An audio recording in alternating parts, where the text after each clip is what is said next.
ఇక్కడ ఉన్నటువంటి అందరికీ కూడా, వేదిక మీద ఉన్న వాళ్ళకు అందరికీ, సమావేశంలో ఉన్న వాళ్ళందరికీ కూడా నమస్కారాలు. ప్రపంచ చరిత్రలో ఎన్నో యుద్ధాలు జరిగినాయి, ఎన్నో ఘర్షణలు జరిగినాయి, ఎంతోమంది చనిపోవడం కూడా జరిగింది. కానీ ఎక్కడ కూడా నా దృష్టిలో ఉన్నంత వరకైతే ఇట్లా శవాలని దగ్గర పెట్టుకొని శవాలను కూడా ఇవ్వకుండా, కనీస బంధువులకు కూడా, కుటుంబానికి కూడా ఇవ్వకుండా సంఘటనలు బహుశా నాకైతే ఇది ఒక్కటే కనపడింది అందులో.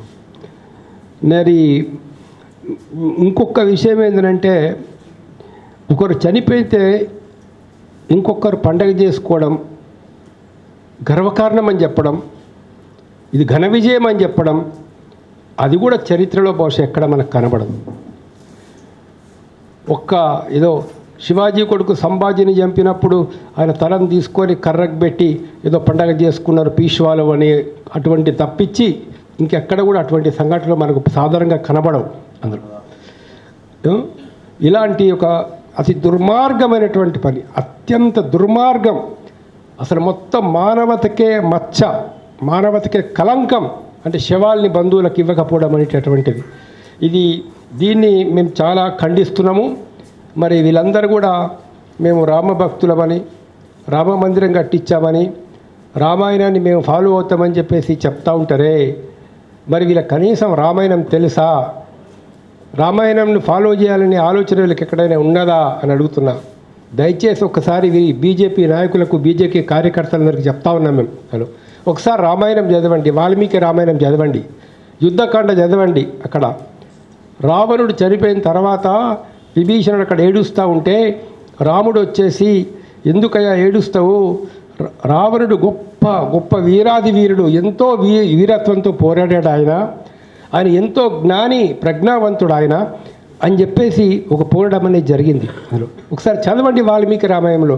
ఒక శత్రువు చనిపోతే, భార్యని ఎత్తుకోపోయినటువంటి ఒక శత్రువు చనిపోతే ఆ శత్రువు గురించి ఏం మాట్లాడాడు దాని తర్వాత. ఇంకో సమస్య వస్తుంది. ఏం సమస్య అంటే, రావణునికి కొడుకులు ఎవరు లేరు కాబట్టి దాన్ని ఎవరు శవాన్ని దహన సంస్కారం చేయాలని, దహన సంస్కారం చేయడానికి కొంచెం విభీషణుడు సంకోచిస్తే అప్పుడు రాముడు చెప్పిన డైలాగ్ ఉంటుంది, మనిషి బతికున్నంత వరకే శత్రుత్వం, కానీ మనిషి చనిపోయిన తర్వాత ఎక్కడ శత్రుత్వం అనేది మన మనసులో ఉండకూడదు, అందులో అది చాలా తప్పు అని చెప్పేసి లక్ష్మణుని పిలిచి అన్ని అంటే సంస్కారానికి కూడినటువంటి ఒక పద్ధతి ప్రకారంగా వాళ్ళని ఒక శాస్త్రీయ పద్ధతి ప్రకారంగా రావణుడికి దహన సంస్కారాలు నిర్వహించడం అనేది జరుగుతుందన్నట్టు.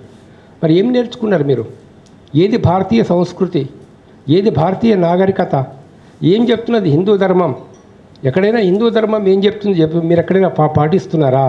దానిలో ఏకం సత్ విప్ర బహుదా వదంతి అంటే ఏంటి? మీరు దానిలో ఉన్నది ఒక్కటే ప్రపంచంలో, వేరే రెండు ఏం లేవు అందులో.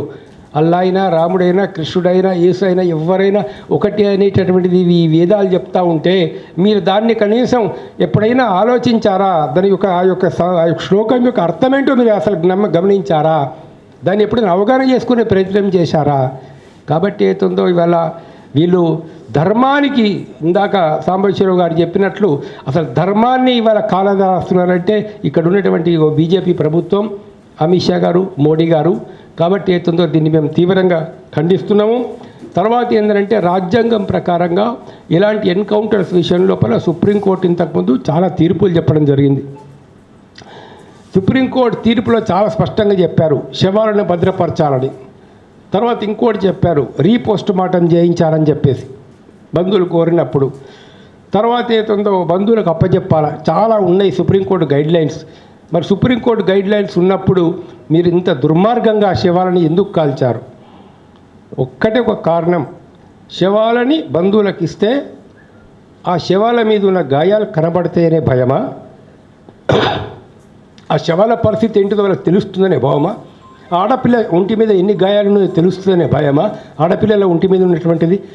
అందుకని ఏదైతుందో దీని వెనకాల ఒక పెద్ద ఘోరమైన నేరాలను దాచుకోవడానికి, అత్యంత ఘోరమైన పాశవికమైన నేరాలను దాచుకోవడానికి, మనుషుల్ని క్రూరంగా కొట్టి చంపి, ఆడపిల్లల్ని రేప్ చేసి చంపిన తర్వాత ఏతుందో శవాలని తీసుకొచ్చారనే అనుమానం భారత ప్రజలకు ఉన్నది. కాబట్టి దీని మీద న్యాయ విచారణ జరగాలని చెప్పినట్లు మేము దీనికి పూర్తిగా సంఘీభావం తెలియజేస్తున్నాం.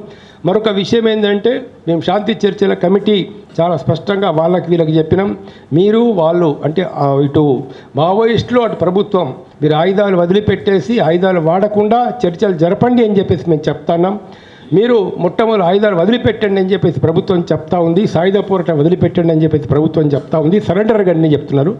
సరెండర్ కానీ చెప్పడం అనేది కరెక్ట్ సరైనటువంటి పద్ధతి కాదు. ఎంత మాత్రం అది సరైన పద్ధతి కాదు. ఒక రాజకీయ పార్టీ పొలిటికల్ పార్టీ అది. మేము చాలా స్పష్టంగా చెప్పదలుచుకున్నమవుతుందో ఒకవేళ మేము కూడా మావోయిస్టులకు చెప్తా ఉన్నాము. ఇప్పుడు ఈ సాయుధ పోరాట పద్ధతి సరైన పద్ధతి కాదు అనేది మాకు స్పష్టమైనటువంటి అవగాహన.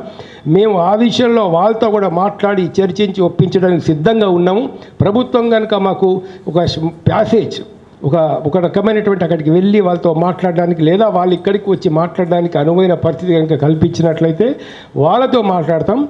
మీ ప్రభుత్వం చెప్తున్న డిమాండ్ గురించి వాళ్ళని పునరాలోచించమని చెప్పేసి మేము రిక్వెస్ట్ చేస్తాం. వాళ్ళతోటి శాశ్వతంగా సమస్య పరిష్కారం అవుతుంది. దీన్ని ఆలోచించాలని చెప్పేసి ప్రభుత్వాన్ని విజ్ఞప్తి చేస్తున్నాం.